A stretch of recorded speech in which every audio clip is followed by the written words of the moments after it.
Baik, pemirsa masih bersama dalam Bincang iNews. Saya masih bersama dengan ketiga narasumber saya dari Kepala Dinas DP3AP 2KB Lombok Timur dan juga Kepala Dinas DP3AP 2KB Lombok Tengah bersama dari Rutgers Indonesia juga ya, ada Mbak Erna Wahyuningsih. Saya belum membahas tadi tentang Power to Youth ini, seperti apa sebenarnya konsep ini Mbak Erna ya? Boleh dijelaskan? Oke, ya. Jadi program Power to Youth ini memang program yang menyasar orang muda. Jadi seperti namanya Power to Youth, jadi kami ingin memberikan kekuatan kepada orang muda supaya mereka bisa bersuara, bisa menyampaikan aspirasinya, bisa ikut berpartisipasi secara bermakna dalam proses pembangunan. Kami mulai dari tingkat yang paling bawah gitu, di tingkat desa.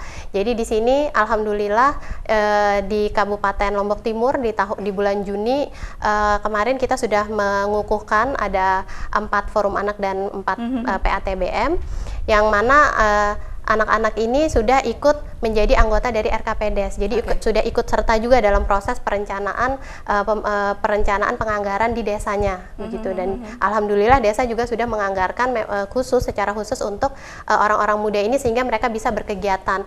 Harapan kami dengan mereka berkegiatan ini mereka bisa punya kesibukan lain. Jadi memiliki waktu untuk kumpul-kumpul secara positif gitu dengan teman-temannya. Dan di akhir tahun 2022 kemarin di Lombok Tengah juga kami sudah mengukuhkan 4 forum anak dan 4 PATBM yang langsung dikukuhkan oleh Pak Bupati sendiri saat itu. Kemudian harapan kami sih di tahun ini anak-anak ini juga bisa ikut melakukan hal serupa seperti di Lombok Timur. Jadi bisa ikut berpartisipasi, bisa masuk juga dalam tim penyusun RKPDes di desanya. Begitu. Dan memang fokus utama dari kegiatan kami ini kenapa harus kami meningkatkan kapasitasnya teman-teman muda, memberikan mereka peluang-peluang agar mereka itu sadar gitu. Jadi keputusan untuk menikah itu bisa datang dari mereka sendiri gitu. Selama ini banyak sekali kasus perkawinan anak itu terjadi karena si remaja ini tidak tahu gitu. Ada beberapa kasus dari program kami sebelumnya ketika di Kabupaten Lombok Barat, beberapa anak muda itu tidak tahu ketika melakukan hubungan seksual itu akan terjadi kehamilan, sehingga mereka mau tidak mau harus dinikahkan. Nah, disinilah kami Rutgers Indonesia masuk memberikan pendidikan supaya mereka itu paham, bisa mengenali dirinya, memiliki penghormatan atas diri mereka sendiri, memiliki relasi yang sehat antar sesama itu seperti apa sih, dengan teman sebaya seperti apa, dengan orang tua seperti apa. Jadi ketika mereka mendapatkan pendidikan kesehatan reproduksi dan seksual ini, mereka jadi memiliki pemahaman untuk merangkai masa depan mereka sendiri. Jadi mereka punya pilihan untuk melanjutkan pendidikan. Kalau mungkin selama ini dipikirkan kalau anak perempuan terutama tidak perlu sekolah tinggi-tinggi. Nah, di sini kita ingin mengubah pemahaman itu. Kalau semua anak itu berhak gitu melanjutkan pendidikannya. Apalagi sekarang di NTB sekarang kan sedang digalakkan pendidikan 12 tahun gitu. Kalau sudah tidak 9 tahun lagi gitu. Jadi kalau bisa mereka tamat SMA, bisa mengambil kelas-kelas untuk meningkatkan keterampilannya atau bahkan melanjutkan pendidikan ke jenjang kuliah. Apalagi di pemerintah kabupaten dan pemerintah provinsi juga sudah memfasilitasi dengan berbagai macam beasiswa. Nah, kami ingin anak-anak di desa nanti punya banyak kesempatan seperti itu. Jadi sudah menikah itu udah bukan jadi pilihan lagi. Itu akan jadi pilihan ketika mereka sudah matang secara psikis, matang secara ekonomi, sudah dewasa gitu untuk menentukan hidupnya. Baik. Saya kembali ke Pak Kadis ya. Pak Kadis, harapan apa yang ingin disampaikan begitu kepada masyarakat terkait dengan perkawinan anak ini? Saya ingin menyampaikan bahwa mindset berpikirnya kita ini kita harus bisa merubah sedikit. Kalau kemarin kita harus mendengarkan tokoh-tokoh, di samping itu sekarang harus mendengarkan anak-anak ini. Kita berikan ruang untuk anak ini untuk teman sebayanya. Jadi kalau sekarang kita lihat, kalau anak-anak ini kadang-kadang hobinya berbeda-beda ya. Kalau sekarang tuan guru atau tokoh-tokoh atau apa yang membuat selalu kadang-kadang, tetapi kalau yang dia sedang tenar atau sedang viral dihadirkan, itu berbicara tentang pernikahan anak, saya rasa lebih cepat itu. Maka Lombok Timur, di samping forum anak, ada forum generasi berencana yang alhamdulillah kemarin kita sudah kukuhkan insya Allah bulan Juni dari 21 kecamatan itu akan kita kukuhkan di 21 kecamatan. Itu salah satu strategi juga dalam rangka menghindari dari pernikahan anak. Kita akan berikan ruang untuk anak-anak ini dalam rangka untuk memberikan pemahaman terhadap teman sebayanya. Ya. Kenapa? Kalau tidak begitu, saya rasa anak-anak ini akan liar.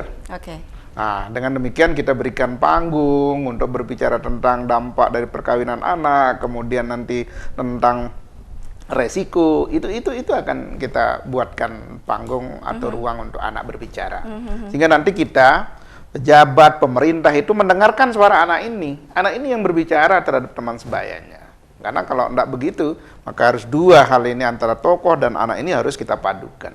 Mana yang lebih barangkali strategi untuk kita lakukan, nah itu akan kita coba lakukan di Lombok Dipertegas Timur. sanksi juga pastinya ya Pak Kadis? Ya. Sanksinya apa dari yang peraturan? Berbicara tentang sanksi, nah, tentang PUP kemarin, Perda PUP nomor 5 tahun 2020 kemarin, saya Lombok Timur pertama protes. Karena sanksi itu tidak ada di situ kan. Itu makanya saya bilang Perda tentang PUP nomor 5 tahun 2020 itu saya bilang itu banci. Ada karena peraturan juga harus ada sanksi. Harus ada sanksi. Karena rupanya karena pada waktu menyusun Perda itu kami dari Komisi 8 didatangi ke Lombok Timur. Apa yang kira-kira untuk kita berikan sanksi? Nah, saya bilang waktu itu di samping sanksi sosial juga ada sanksi denda. Dan ada penjara. Nah, itu waktu itu penjara 6 bulan dan denda 50 juta. Tapi itu tidak masuk setelah dibahas di pusat. Nah, kemudian sanksi sosial yang terutama di Perdes itu tidak diberikan identitas anak itu. Ya, tidak berhak mendapatkan identitas, tidak berhak mendapatkan buku nikah dan lain-lain. Dan sekarang ini kita, seperti yang disampaikan Bu Kadis Lombok Tengah juga, kita memiliki sumber daya yang banyak sekarang, yang betul-betul yang barangkali harus kita maksimalkan, memanfaatkan sumber daya ini. Kalau betul kita mau, kalau tidak zero ya paling tidak kita bisa menekanlah angka pernikahan anak ini, supaya bangsa negara ini bisa menjadi bangsa yang cerdas kan, kalau sudah kita menekan angka pernikahan ini. Baik. Saya ke Bu Kadis. Kalau dari Lombok Tengah seperti apa harapan-harapan ataupun apa yang akan dilakukan ke depannya juga untuk terus menekan ya seperti yang Pak Kadis bilang kasus perkawinan anak, silakan. Iya, baik. Kami sebetulnya banyak sekali harapan. Nah, ini tetapi salah satunya adalah bagaimana kita bisa mengadakan penguatan-penguatan, termasuk penguatan sosialisasi, termasuk juga penguatan koordinasi sinergitas kita, baik itu di tingkat kabupaten, masing-masing OPD ada sinergitas yang di situ, maupun di tingkat desa dan kecamatan. Itu harus sinergitas kita dengan masyarakat kita yang ada di situ, termasuk juga sinergitas kita dengan tokoh-tokoh masyarakat, Babinsa, Babin Kamtipmas, tokoh agama dan tokoh adat budaya kita dan semuanya. Kita harus bersinergi, termasuk masyarakat. Kami berharap masyarakat itu jangan sampai kasus itu setelah viral baru kita tangani, tetapi saya berharap masyarakat juga bisa paling tidak untuk bisa melaporkan kalau ada kasus-kasus seperti itu. Baru kita jangan sampai baru viral kita akan tangani. Tetapi saya mohon kepada semua masyarakat kita yang ada di Kabupaten Lombok Tengah ini supaya sebelum terjadi kasus-kasus pernikahan anak ini, mari dilaporkan kepada kami supaya kami bisa memberikan tindakan-tindakan yang pasti dan pas untuk anak-anak kita. Kemudian dari masyarakat kita, termasuk ibu-ibu sekarang ini, saya minta kepada kita semua untuk mengawasi anak kita menggunakan gadget. Gadget itu salah satu penyebab dari anak-anak kita ini, walaupun dia di dalam kamar, tetapi dia akan bisa ngobrol, bisa berkomunikasi, bisa berdiskusi dengan orang di luar sana. Nah ini, jadi anak-anak kita jangan bangga ibu-ibu itu anak-anaknya diam di dalam kamar memegang HP, tetapi mereka ada di luar sebetulnya. Iya, betul. Nah itu salah satu penyebab dari anak-anak kita ini menikah di usia muda itu adalah gadget ini. Jadi kita orang tua ini bagaimana caranya memperhatikan anak-anak kita dalam penggunaan gadgetnya itu, dalam hal yang negatif, yang positif ya silahkan saja. Artinya peran orang tua begitu ya Bu Kadis ya? Bagaimana? Peran orang tua ya yang sangat ditekankan. Peran orang tua dan pergaulan anak. pergaulan anak ini dimulai dari rumah tangga sampai dengan pergaulan anak kita ini akan diperhatikan oleh lingkungan, kemudian oleh masyarakat luas Dan lainnya. sepertinya ini PR yang cukup berat juga untuk Kabupaten Lombok Tengah ya. Mengingat Lombok Tengah juga kan pariwisatanya Betul, berkembang sekali ya. Betul. Para turis juga banyak yang datang. Betul. Budaya-budaya budaya luar juga Siap. banyak yang Kesiapan hadir. kita disitulah menjadi orang tua sekarang di Lombok Tengah ini, karena gerbang masuknya tamu-tamu dari luar itu ada di Lombok Tengah, itu di bandara kita. Kemudian ada kek kita yang sangat-sangat luar biasa berdampak nanti kepada pembangunan di Kabupaten Lombok Tengah ini. Jadi dari sedini mungkin kita harus mempersiapkan anak-anak kita jangan sampai kaget dengan pergaulan-pergaulan internasional, sehingga anak-anak kita nanti akan tergerus dengan budaya-budaya itu ketika kita orang tua tidak bisa memperhatikan, membimbing, membina anak-anak kita itu dengan pergaulan-pergaulan yang belum siap untuk mereka terima. Oke, baik. Jadi Saya ke intinya 8 fungsi keluarga itu yang harus barangkali 8 dipegang oleh fungsi keluarga. Betul. Ya. Sekalian Pak Kadis, apa yang ingin disampaikan sebagai closing statement kepada masyarakat ya untuk menekan perkawinan anak? Mungkin singkat saja, silahkan. Baik, terima kasih. Jadi melalui kesempatan ini saya mengajak seluruh masyarakat yang memiliki anak remaja, memiliki anak usia remaja ini barangkali harus menerapkan 8 fungsi keluarga itu. Baik. Jangan kita bangga seperti Bu Kadis tadi.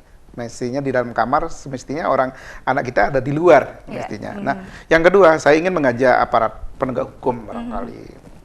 Aturan, kebijakan, apalagi yang berbentuk undang-undang, mari kita coba tegakkan itu demi anak bangsa dan negara ini. Itu aja. Baik, oke. Ke Mbak Erna, apa yang ingin disampaikan kepada masyarakat? Harapan-harapannya untuk pemuda yang ada di Nusa Tenggara Barat secara umum begitu ya? Silahkan. Ya, mungkin kami dari Rutgers Indonesia ingin mengajak orang muda, kemudian para pemerhati anak, mari kita bersama-sama mensosialisasikan bahaya dari perkawinan anak. Kemudian kita juga perlu membuka kesempatan-kesempatan untuk orang muda agar mereka bisa didengarkan, tidak hanya didengarkan tapi bisa diikut sertakan gitu dalam proses-proses pembangunan, perencanaan pembangunan, karena perubahan untuk orang muda itu paling baik berawal dari orang muda itu sendiri. Kalau anak muda di luar sana yang ingin bergabung misalnya bersama komunitas-komunitas yang seperti apa yang Mbak Erna sedang lakukan saat ini, bagaimana kira-kira? Iya, kalau saat ini Rutgers Indonesia bekerja di 8 desa, di 4 desa di Lombok Timur dan 4 desa di Lombok Tengah. Jadi mungkin teman-teman muda bisa ikut bergabung di Forum Anak atau PATBM di masing-masing desa. Tapi kami juga bekerja bersama dengan PIKR Hamzan Wadi di Lombok Timur, kemudian dengan Forum Genre di Lombok Timur dan Lombok Tengah. Jadi mungkin teman-teman muda bisa ikut bergabung di forum-forum tersebut, atau bisa juga mengakses Rutgers Lombok melalui Instagram kami di @badar.sasak. Jadi badar itu adalah bajang dedare. Badar ya? Badar ya.